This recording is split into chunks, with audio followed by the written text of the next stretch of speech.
PTI का 14 मई को election ना होने की सूरत में जलसे करने का ऐलान। पीटीआई रहनुमा हमाद अजहर कहते हैं कि पूरे पाकिस्तान में जलसे होंगे।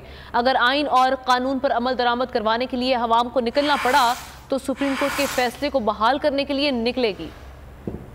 पाकिस्तान में जलसे होंगे जी इंशाल्लाह। तो इलेक्शन अगर नहीं 14 को होते तो क्या आपने नहीं देखें, लॉन्ग मार्च ही कहते हैं, अगर आइन और कानून का अमल दरामद कराने के लिए आवाम को बाहर निकलना पड़ा तो सुप्रीम कोर्ट के फैसले को और आइन और कानून को और जमहूरियत को बहाल करने के लिए फिर कौम निकलेगी बाहर। हवाए नफ्स की है हुक्मरानी, लुटेरा कर रहा है पासबानी।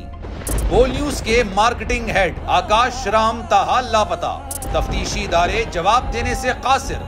अहले खाना परेशान, बेटे की जुदाई में माँ गम से निढाल। जो बच्चो हिंदू पर आए थे जो को पाकिस्तानी, मुझे मेहरबानी करे पंहिंजो आकाश वापस कयो।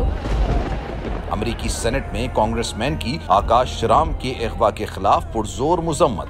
And I, of course, have been concerned about some of the terrible disappearances, some of the abuses of human rights in Pakistan. United nation ने भी आकाश राम की बाजियाबी के लिए मौसर इकदामात उठाने का इंदिया दे दिया। आलमी सहाफती तंजीम और इंसानी हुकूक की आलमी तंजीमों की भी आकाश राम के अगवा की मुजम्मत। उफ क्या जुल्म है, बोल इंसाफ का मुंतजिर। सब्सक्राइब करें और बेल दबाएं ताकि कोई खबर रह न जाए।